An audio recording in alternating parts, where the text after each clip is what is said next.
You're listening to the Spend 10K a Day podcast, brought to you by the performance marketing experts at Mute 6. This is your source for cutting-edge insight into the world of online advertising from the team with more Facebook case studies in 2016 than any other agency on the planet. Here are your hosts, Steve Wise and Stuart Anderson.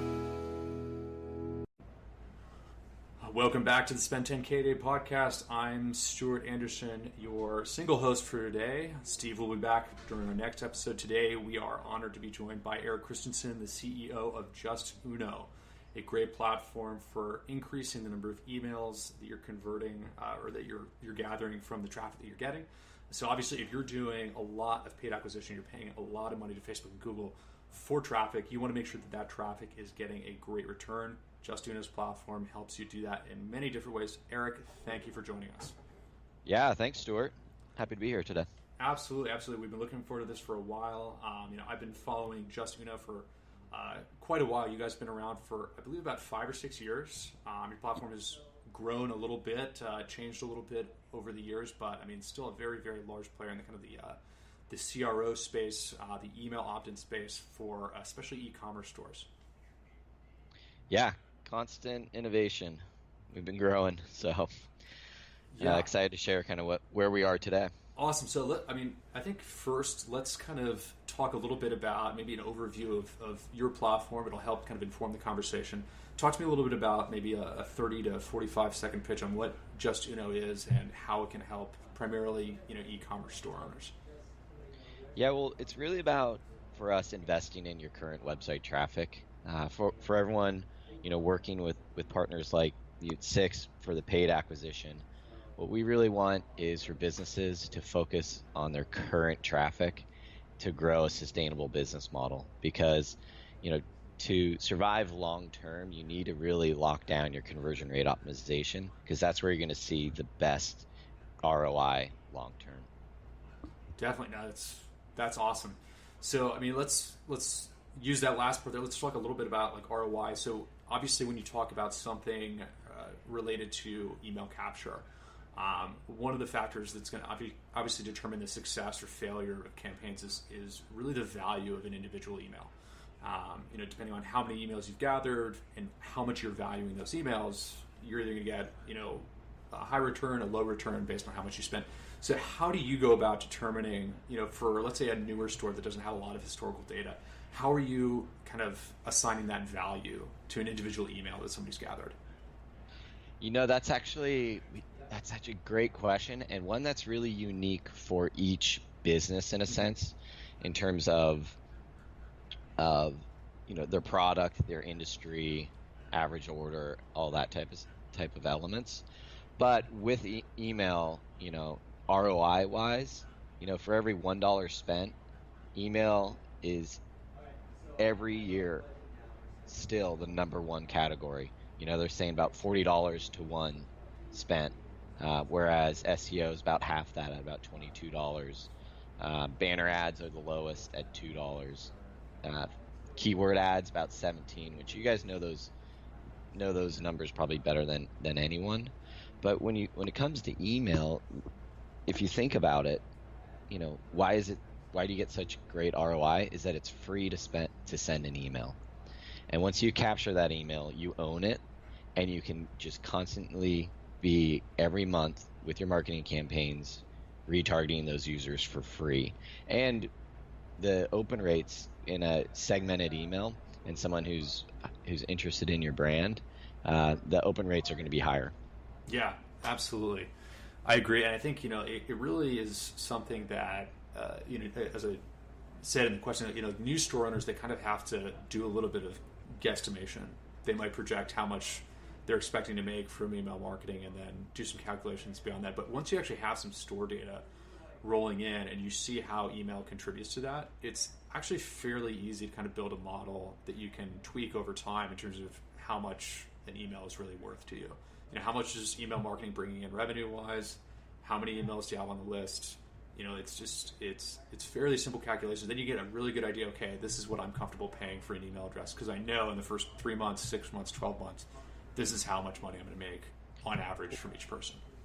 And what I like to do, the kind of exercises to run through is is really kind of step back and look at some basic metrics that people can understand, and actually set the benchmarks. And so if you look at your website today, you look at your new visitor versus repeat visitor. And in retail, traditionally, it's, you're going to be in the 70 to 85% range, a new visitor, which some business owners may, it's just reminding them that about these basic benchmarks. You forget that, oh man, every day, I have, 80% of my traffic is someone who's brand new, whose email I don't have. So if you focus in on that one subset and try to increase the number of emails you're capturing, it's going to help you not just this month, but multiply that, by 6, 8, 12 months into the future, so that, come like Black Friday, when you're ready to send out your marketing email, that list has been growing. It's compounded growth. So every month you add new emails. When you're ready to have a sale, you have an audience, a captivated audience that you can then target. Yeah, that sounds great. And I think it's one of the things that you and I have discussed offline is you really want to build kind of like a systematic approach. You want to systematize what you're doing in email capture, and then obviously on the email marketing side.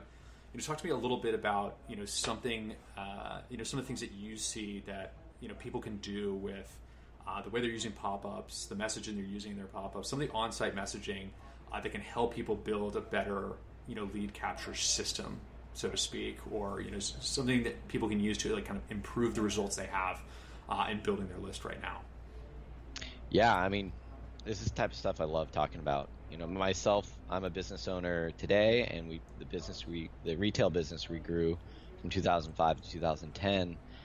We're implementing the same principles of sustainable growth, and with the lead capture, where I would say the first place you try to improve is understanding your numbers. So set a benchmark.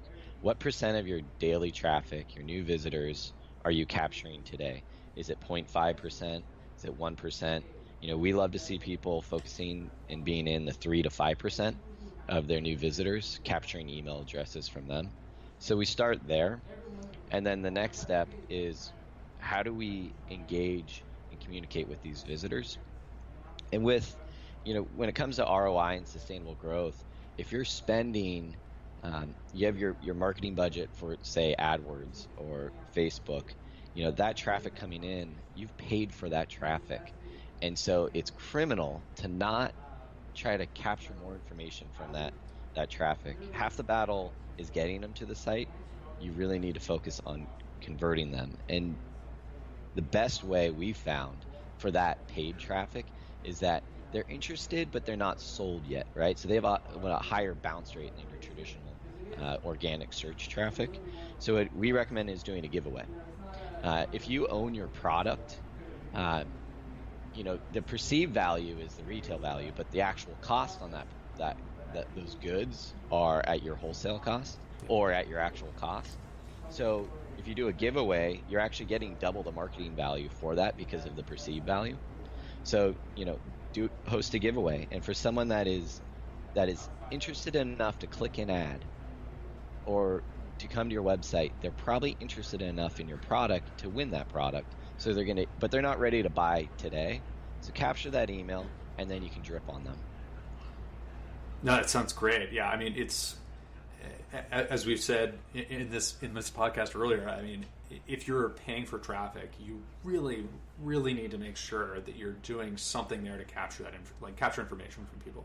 If you're driving traffic and you have no plan to actually get them further along into the funnel, I mean, it's really, you're just burning cash. So, I mean, these tips are really, really valuable in helping people improve results. Do you have any other kind of like best practices for, how people can use pop-ups to generate more emails? Are you seeing any other things really, really work? I mean, we love giveaways. Are there other things that people can be doing that, really show great results, generating, emails at a high conversion rate, low cost? What are you seeing out there in the market? You there, Stuart? Yeah, I'm here. Hey, sorry, I think we lost you there for a second. Best practices. Yes, definitely. I like to start in two areas. Whether or not you're new to pop-ups or you've been using them for a while, we often have people that, I call them cynics at first. They're like, I hate pop-ups. And then, 3 months later, they'll come back and be like, oh my God, I'm putting my whole team's focus on this, because it truly does work. And the two areas are, the first one I explained with the new visitor, and the second and most important is looking at your shopping cart page. And this, you can see instant results, where if someone's on your shopping cart, they've added an item and they're leaving, you can present an exit offer that says, hey, here's today's special, use this code. We've had clients that overnight went from like a 0.58 sales conversion rate up to 1.5 overnight. And that's simply almost double. And that's actually where the foundation of where JustUno started, is we recognized that people were Googling Sierra Snowboard coupon code or variations of that. And that traffic, once they found a coupon code and came back to our website, this is back when Google would show you your search traffic, the actual keywords, had a sales conversion rate between 8 and 11%, meaning they had extreme purchase intent. It's just they were coupon hunting. And that's why businesses like Retail Me Not were able to grow so big, is that they understood the consumer, and retailers need to accept the reality of how people shop online. And once they do that, they'll be comfortable presenting coupons at very strategic points in the process to convert that sale. Yeah, definitely. And I think it just not to give too blatant a plug for JustUno, but you guys actually have a feature in your platform that allows people to show customized offers based on the contents of their cart, right? Correct. That's awesome. Cart value, you name it. Our platform is, you can segment as deep as you possibly need. Yeah. We have. That's amazing, because especially when we're doing the performance marketing side, a lot of the ads we drive, we're trying to get sales, and we always tell people, it's like, the more that you can actually customize the bottom of the funnel experience, as close to checkout as possible, the more that you can provide personalization, and a real-time offer is a big part of that. I mean, that's when you really start seeing conversion rates jump up. So, I mean, that's a hugely valuable thing. You can also, it's an opportunity to do targeted upsells as well, which we love. Increase that average order value. We love that stuff. So that's pretty great. Go ahead. Building upon that, what's nice about it is, the platform is built so the simplest user can create that exit offer. That was an example from Katoa. Joey, he's running 2 Shopify stores. He wasn't pretty, but he built it overnight. In overnight, I say, drinking a beer and just in 15 minutes set it up at home after hours. And then you go to the whole other spectrum. With cross-border international sales growing at 20%, this is the next huge market, is cross-border. We have clients like Levi's that on their Mexico website, they have targeted language, so they're running promotions in the localized language. So you can take this as far as you possibly want to. It's just a matter of starting somewhere today with new visitor and the cart, but then investing in that on-site experience, which I know, Stuart, you're a CRO man, so you appreciate it. I do. For me, it's even still today, the stats aren't, I'm always questioning stats, but I believe it because I work in it, is that they say for every $92 spent to drive traffic, $1 is invested in converting that traffic. Wow. That's It's just crazy, right? It's just not sustainable. So let's get, let's get that focus back to the on-site visitor, and the businesses will grow. I completely agree. Any other little kind of tips, tricks people should be using to kind of incrementally boost their results? We've tackled some really great opportunities and some of the really valuable low-hanging fruit out there. The real-time offers and the checkout experiences is a huge one. Any other little kind of tips and tricks? The one I really love talking about is the basics. Understanding your numbers. So this is what we provide in the dashboard. It's look at your traffic and think about what percentage of your traffic are you serving up an impression to, meaning a It could be a pop-up, it could be a message bar at the bottom, it could be an exit offer. We want to see people, the higher impression rate you have to your visitors, the higher engagement rate you're going to have. And an engagement is either an email acceptance or accepting a coupon, and then tracking your sales conversion rate. Those three core metrics are going to allow you to figure out what you need to do to experiment to increase those numbers. So like tidbit, like what would be a tip? Well, if you sent out a marketing email today saying, hey, Memorial Day is this weekend, you're probably going to say we're having this big sale, use this coupon. Well, that's great, but that person's, those have really low redemption rates, but you've caught their attention.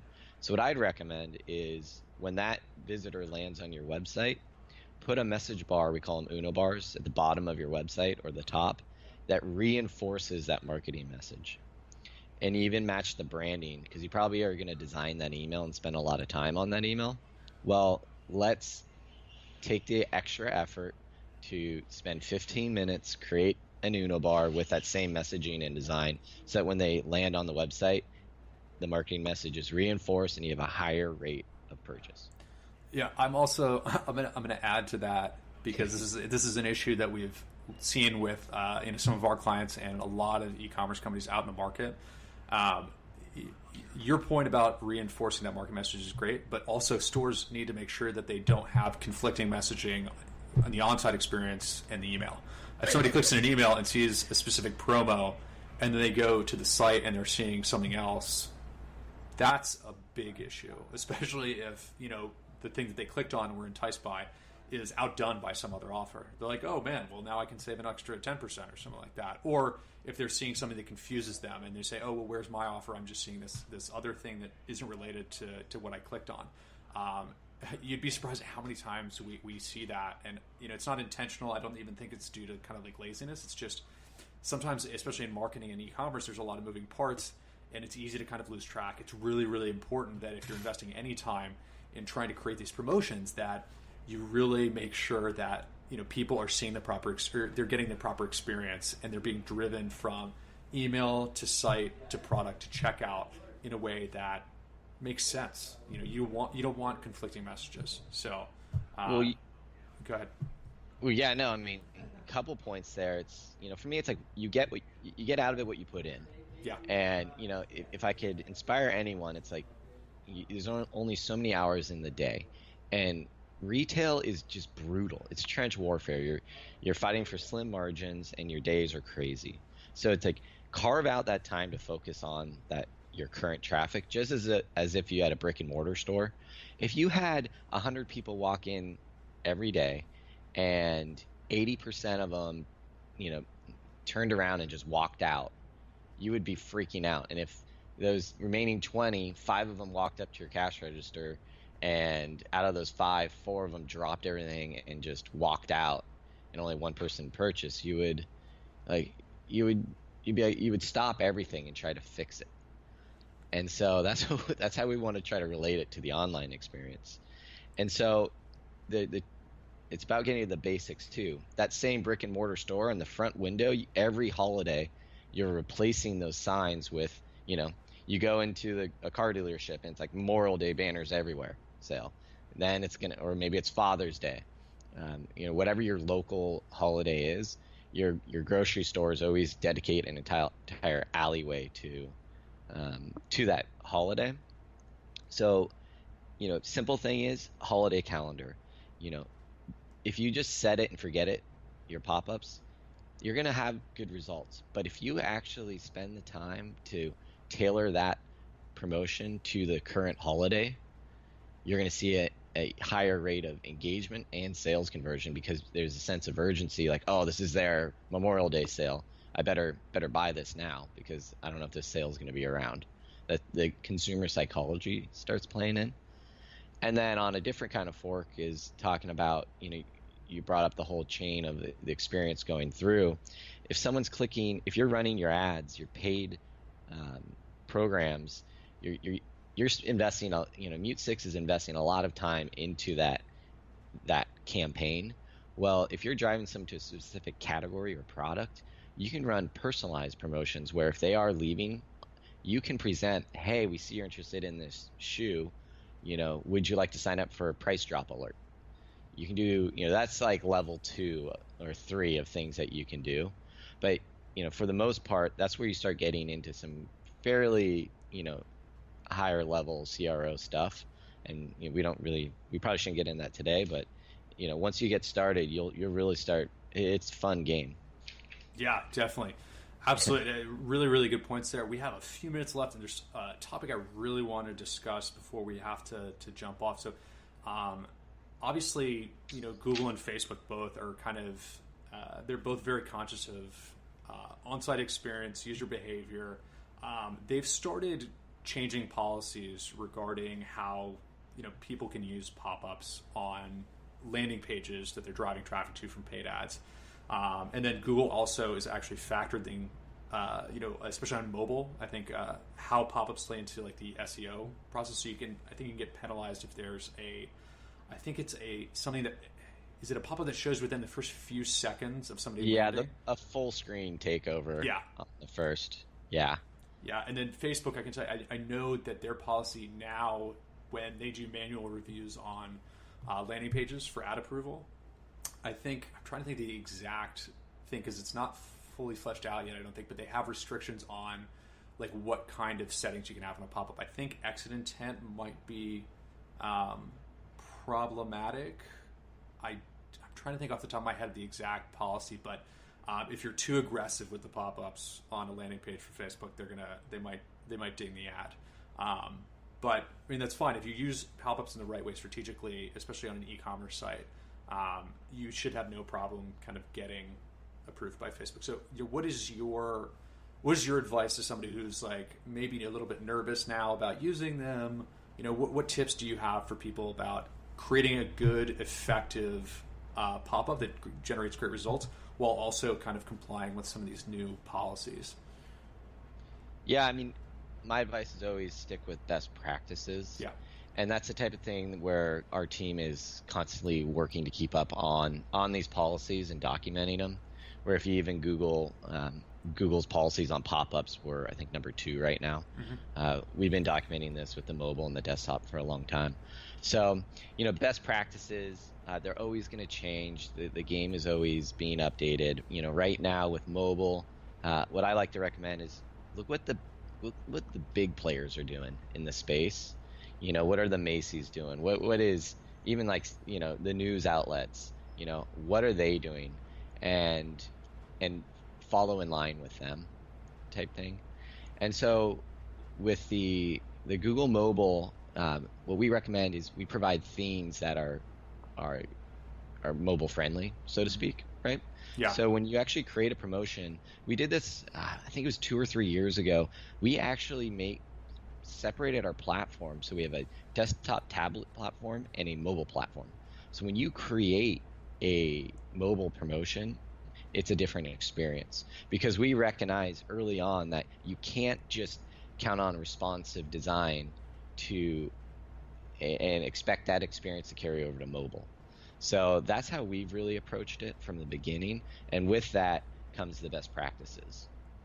No, that makes perfect sense. Perfect sense. So I think, Eric, we are quickly running out of time here. I want to thank you for joining us today. Do you have any kind of last parting thoughts that you have for our audience? And if you want, feel free to give a last plug for JustUno as well. We're big fans. So, I mean, what I tell everyone is like, invest in your current website traffic, in your customers, and you're going to see that's how you're going to grow your business in the long term. That's how we built Sierra Snowboard to 20 million in online sales with zero marketing budget. Is we just try to understand what the customer is looking for and accept it and go for it. We believe content in education is the greatest sales tool, and so that's why we invested heavily into our blog. Grant Thomas does an incredible job reporting work and bringing in guest blog posts as well. So, my parting plug would be, please visit our blog, blog.justuno.com, and start investing in your current visitors.